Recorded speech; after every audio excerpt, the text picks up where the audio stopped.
నాణ్యత అట, లడ్డు టేస్ట్ అట. అరే నాకు అర్థం కాంది, జగన్మోహన్ రెడ్డి ఏ రోజైనా లడ్డు టేస్ట్ చేశారా? తిరుమల తిరుపతి దేవస్థానం ప్రసాదం లడ్డూని.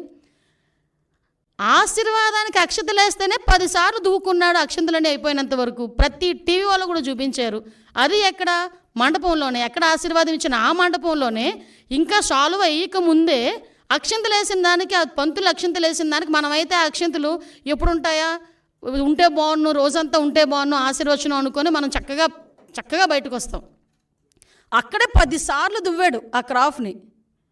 దువ్వేసి తీసేసినోడు ప్రసాదం గురించి మాట్లాడుతున్నాడు.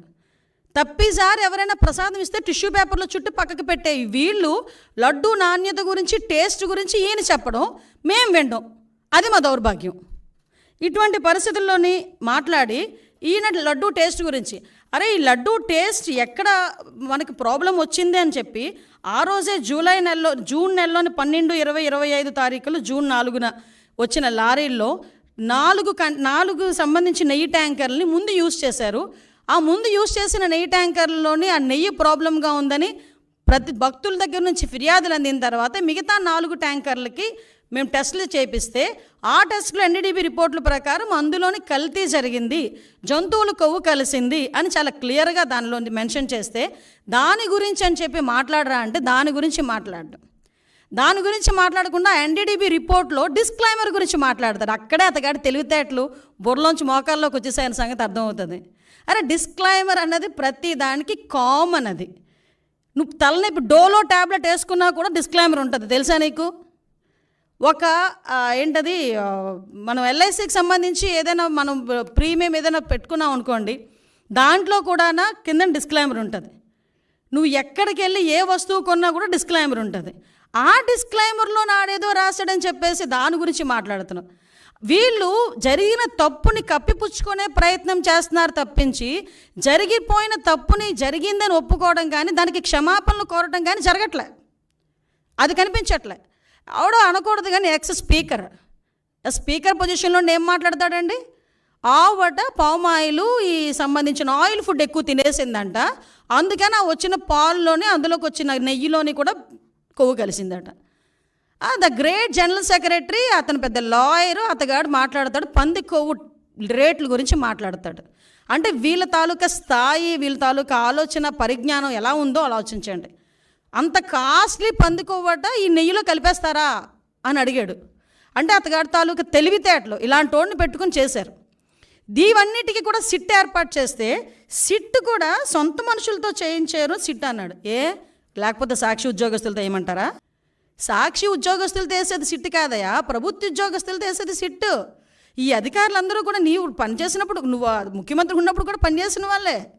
ప్రభుత్వ ఉద్యోగులు, పోలీస్ డిపార్ట్మెంట్ వాళ్ళు ఒక ఐజీ ర్యాంకర్ని సిట్ ఏర్పాటు చేసి, ఆ సిట్కి మీరు సిట్కి మొత్తం అంతా రెడీ చేసి దర్యాప్తు చేయండి అని చెప్తే, ఆ సిట్ మీద కూడా మీరు కామెంట్ చేస్తున్నారంటే మీరు తప్పుని కప్పిపుచ్చుకోవడానికి ఎంత ప్రయత్నం చేస్తున్నారు?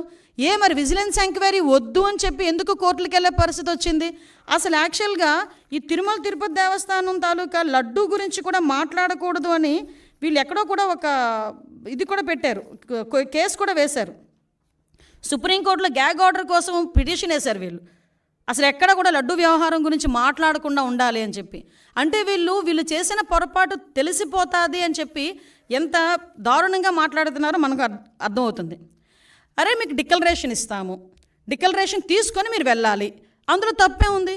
ఎందుకు ఈరోజు మీరు తెలుసు, ప్రతి ఒక్క ప్రపంచం మొత్తానికి మీ ఫ్యామిలీ క్రిస్టియన్ ఫ్యామిలీ అనే సంగతి తెలుసు. నిజంగా మీకు వెంకటేశ్వర స్వామి మీద భక్తితోనే మీరు టెంపుల్కి వచ్చారు, భక్తితో నేను వచ్చాను అని చెప్పి ఒక సిగ్నేచర్ చేసి లోపలికి వెళ్ళడానికి మీకు వచ్చే ప్రాబ్లం ఏంటి? ఆ డిక్లరేషన్ మీద మీరు అంత రాద్ధాంతం చేయాల్సిన అవసరం ఏమొచ్చింది? ఆ డిక్లరేషన్ మీద సంతకం పెట్టడానికి ఇష్టం లేక గొడవలు సృష్టిస్తారట, టమోటాలు ఇసురుతారట, గుడ్లు ఇసురుతారట, అలాగట ఇలాగట అని ఆ ఎక్స్ చైర్మన్ కరుణాకర్ రెడ్డి వీళ్ళందరూ కూడా టీవీలో దగ్గరికి వచ్చి మాట్లాడటం. అంటే వాళ్ళే ఒకవేళ నిజంగా వచ్చినా వాళ్ళే అవి కూడా చేయించుకొని మన గులకరాయి టైపు, కోడికెత్తి టైపు చేయించుకొని తిరిగి జనాల మీదకి వెళ్ళే పరిస్థితి కూడా ఉంటుంది. ఇవన్నీ అరే నువ్వు వెళ్ళవయ్యా, నువ్వు హైందవ సంప్రదాయాన్ని పరిరక్షించేళ్ళు, ఎందుకు ఈ మాట చెప్తున్నావంటే మీరు ఒకసారి అర్థం చేసుకుంటానండి. క్రిస్టియన్స్ కానీ, హిందూస్ కానీ, ముస్లిమ్స్ కానీ ఒక్కొక్కరికి ఒక్కొక్క పద్ధతి ఉంటుంది. ఇప్పుడు కడప దర్గాకి వెళ్తాం, హిందువులు ఎంతమంది అరట్లేదు కడప దర్గాకి? కడప దర్గాకి వెళ్ళినప్పుడు ఆ గుడ్డ కట్టుకొని చక్కగా టోపీ పెట్టుకొని వెళ్ళరా? అజ్మీర్ వెళ్తారు, ఎంతమంది అజ్మీర్ వెళ్ళరు? అక్కడికి వెళ్ళి వాళ్ళ సాంప్రదాయం ప్రకారం వెళ్తాం కదా. తమిళనాడులోని ఇటువైపు కొన్ని టెంపుల్స్ ఉన్నాయి, షర్టు తీసి వెళ్ళాలి, మగవాళ్ళు షర్టు తీసి వెళ్ళాలి, అక్కడికి అలాగే లోపలికి పంపిస్తారు. కొన్ని చోట్ల పంచికట్టు కట్టుకొని వెళ్తారు, అలాగే వాళ్ళ దగ్గరికి వెళ్ళాలి. నేను నమ్ముతాను కానీ నేను అలా వెళ్ళనంటూ ఊరుకుంటారా అక్కడ? సేమ్ ఇక్కడ అంతే. చర్చికి వెళ్తాము, మోకరిల్లించి ప్రార్థన చేయాలనుకుంటే మోకరిల్లించి ప్రార్థన చేస్తాము అక్కడికి వెళ్ళిన తర్వాత, నువ్వు గౌరవం ఉంటే. అలాగే ఇక్కడ కూడా గౌరవించి ఒక డిక్లరేషన్ మీద సంతకం పెట్టి వెళ్ళవయ్యా అన్నాం. దానికి పెద్ద రాద్ధాంతం చేసి దానికి దళితుల్ని కనెక్ట్ చేశాడు. అంటే అతను చేసిన పొరపాటుని కులమతాల మధ్య విద్వేషాలు రెచ్చగొట్టడానికి ఏ రకంగా మాట్లాడుతున్నాడు. నాకే ఈ పరిస్థితి ఉంటే దళితులకి ఏ పరిస్థితి ఉంటే? అసలు దళితులు అన్న పదం నోట్లోంచి రావడానికి నీకు అర్హత లేదయ్యా. ఎందుకు చెప్తున్నానంటే, ఇదే తిరుమల తిరుపతి దేవస్థానం బోర్డు మెంబర్ల గురించి మాట్లాడుతూ నువ్వు ఒక మాట మాట్లాడు. చాలామంది రికమెండేషన్స్తో వస్తారు, సీఎం గారు రికమెండేషన్లతో వస్తారు, చాలా ప్రాశస్తమైన కమిటీ అది, ఆ బోర్డు అది అని చెప్పావు. మరి ఆ బోర్డుని ఒక రకంగా చెప్పాలంటే భ్రష్టు పట్టించడానికి 50 మంది సలహా మండలిని ఎందుకు పెట్టావు? నీకు విషయం చెప్పనా, అఫ్కోర్స్ అది కోర్టు కొట్టేసింది కాబట్టి పోయారు, కానీ నువ్వు ఇచ్చిన బోర్డులో కూడా 6గురికి నేర చరిత్ర ఉందని సాక్షాత్తు హైకోర్టు బయట చెప్పింది. నీకు ఇంకో విషయం తెలుసా, నువ్వు ఇచ్చిన బోర్డులో ఒక్కడు కూడా దళితుడు లేడు. నువ్వు ఈరోజు దళితుల గురించి మాట్లాడుతున్నావు. నీకు ఆ రోజే నీ చేతులతోనే టీటీడీ బోర్డు మెంబర్లకి దళితులకి ఇవ్వాలన్న ఆలోచన కూడా నీకు రాలే. మళ్ళా పైగా ఈరోజు దళితుల గురించి మాట్లాడుతున్నావు. మా హయాంలో మా బాలవీరాంజనేయ స్వామి గారు, మా మంత్రి గారు ఆ రోజు బోర్డు మెంబరు. ఇంకో విషయం కూడా ఇక్కడ ప్రస్తావించాలి కాబట్టి ప్రస్తావిస్తున్నా. 2014-19 హయాంలో నేను ఎమ్మెల్యేగా ఉండేటప్పుడు గౌరవ ముఖ్యమంత్రి గారు చంద్రబాబు నాయుడు గారు నన్ను టీటీడీ బోర్డు మెంబర్ని చేస్తే, ఆ రోజు నా మీద కావాలని నేను మాట్లాడిన మాటలను కట్ అండ్ పేస్ట్ చేసి ఆరోపణ చేశారు. ఎలాంటి ఆరోపణలు చేస్తే ఆ ఆరోపణలు కూడా నేను ఒకటే, అతని ప్రాశస్తం తగ్గకూడదని ఆ రోజు మేమే బయటకు వచ్చి, అంటే దళితురాలనైనా నన్ను వెళ్ళనివ్వకుండా కూడా ఆ రోజు నీ పేటీఎం బ్యాచ్ అంతలాగా సోషల్ మీడియాలో రెచ్చిపోయి నా మీద రేణిపోని అబాండాలన్నీ వేశారు. మీరు అబాండాలు వేసినంత మాత్రాన నేనే వెంకటేశ్వర స్వామికి దూరం అయిపోలేదు కదా.